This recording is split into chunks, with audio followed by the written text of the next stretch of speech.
What's up, guys? Welcome back to the channel. Hope you're all having a good day today. I'm a little bit excited to review this fragrance because I love the Born in Roma line. I think there's a lot of good fragrances in it and that it doesn't really get talked about all that much. I mean, it kind of does now, but yeah. They have a lot of limited edition releases that are good too, like the Gold Uomo. Didn't like it at first, but I came around to it. I guess it was just the opening or something, but I like it now. But we're not talking about that one today. We are talking about Born in Roma EXTRADOSE. Now, I love the EDT, even though I don't wear it all that much. And I love the Intense. I wear that one a lot. That was my favorite one. It still is my favorite one at the moment. But I tried this one in store, thought it was pretty good. I don't remember how it smells off the top of my head, though. So we're going to find out together in this little review we're going to do.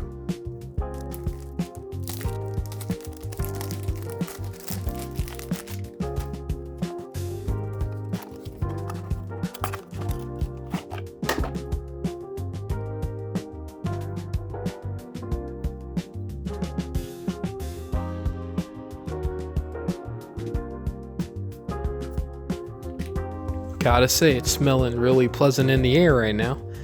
But of course, we're gonna spray this on hand real quick, so let me just put this microphone down and do that.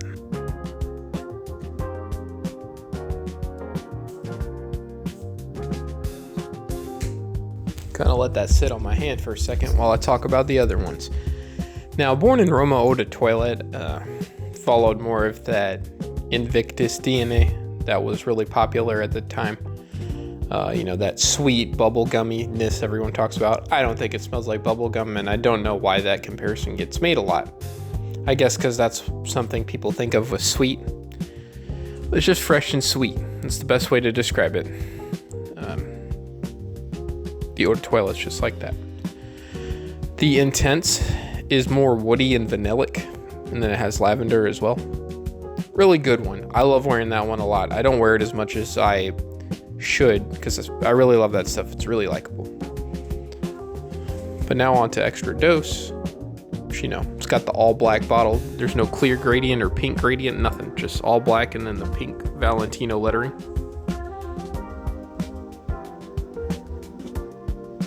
Okay, so this is a lot spicier than I thought it would be, but I mean, that is what the notes said, was woods and spices, and I think lavender's in there too. Not entirely sure. I'll say it up there for a few seconds though. But yeah, I remember woods, lavender, and spices being on the write-up for the notes, because they weren't being stingy with whatever, you know. All these companies don't like to tell all the notes now. I mean, they used to have like 40 of them, like, you know, look at Azzaro Chrome from 1996, for example, and then look at the newer releases of Chrome.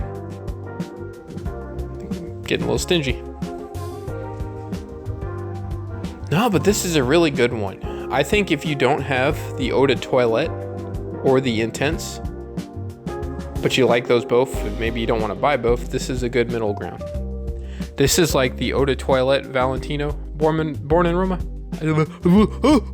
You would think English wasn't my first language with the way I'd be stuttering sometimes and messing up my words. But let's try that again. It's like Valentino Born in Roma, the Eau de Toilette version, mixed with the Intense version of that. And then you get this one. Like Miley Cyrus said, you get the best of both worlds. Something like that. That's a cringy pun right there. But seriously, this really is a good combination of both the Eau de Toilette and the Intense. I can tell you off rip that if you have the Eau de Toilette or the Intense and you're thinking about getting this one, if you don't want to keep your collection redundant, or make it redundant rather, buying this isn't necessary. Unless you just want to collect them like me, because, you know, they're like Pokemon to me, gotta catch them all. That's how I feel about most of my cologne that I have at this point. I just like, well, I have this version, why do I not have this version? And that's how I ended up buying this one. Because I kept hearing other people say, well, if you got the other two, this one's kind of redundant. And I would agree. I share that same sentiment. In terms of, I just want to sniff the mic, guys. So I want you to know that I mean, you heard it, but you know. This might end up becoming my favorite one of the bunch, because it does have that versatility that it's like if the Intense was made more versatile. Now, I mean, you could wear the Intense in a lot of situations. I don't think maybe summer, like in the dead of summer, like when it's really hot, but any other time, yeah. But this is one that you can definitely wear year round and it's not going to offend anyone. It's a really pleasant smell. It's going to be a high compliment factor on this one. And the longevity is going to be pretty good. At least that's what I'm guessing. I still have that oil sheen on my hand. So, yeah, it's going to last quite a while.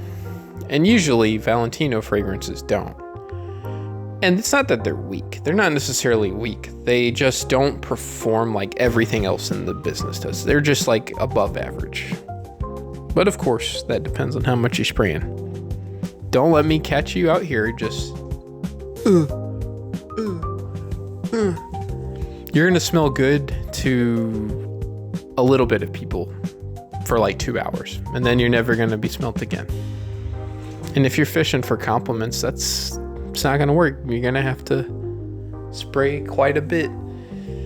I mean, obviously use your common sense. Don't just spray it right before you walk into the building. Then you're gonna, destroy everyone's nostril. Off of my soapbox and onto my thoughts about this scent. It's great. Not really much to say. It's Valentino. They're really good scents. And they do, I mean, if compliments is your thing, these really do reel them in. A lot of people don't talk about that, maybe because they don't want you guys to know, but a lot of people like Valentino scents. There's a flavor for everybody, so to speak. Like, if you don't like this one, you're bound to like any of the other ones in the Born in Roma line. But this is, if you don't like this, man, you're just allergic to showers or something. But this is a good one. I would give it a 8.5 out of 10 at least. It might surpass the Intense as my favorite. I have to wear them both more and I'll make that decision then, but right now I am really enjoying this.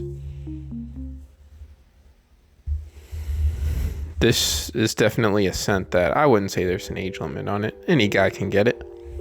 Except guys in your mid 40s, late 40s, or beyond, you might not appreciate this one as much. But, I think anyone can wear it. And it's a parfum concentration. I did not include that. I mean, I've been talking about the longevity, but this is a parfum concentration. I don't know if they've made any other parfum concentrations, but that would explain the oil sheen that's on my hand. That means the longevity is probably going to be superb. If I didn't already put it earlier in this video, it'll be here too. This is just so good. I still smell it in the air too, so projection, if you're worried about that, don't be. My spray's in the initial showing of this, still lingering around. I was about to sniff the microphone again, if that doesn't tell you how tired I am. Yeah, 8.5 out of 10. You guys got to check this one out. Valentino Born in Roma Extra Dose. Thank you guys for stopping by and checking out the video. I will be doing more reviews. And of course, I have a top 8 list coming soon of some fragrances you can wear in the winter. Now, I did one of those in the shorts earlier, and you might see some of those fragrances in this next video where I end up talking about 8 fragrances to wear for the winter, but I might have modified it a little bit after getting a new one in there. But you'll see it whenever it comes out. But anyways, I hope you guys have a good day. Peace out.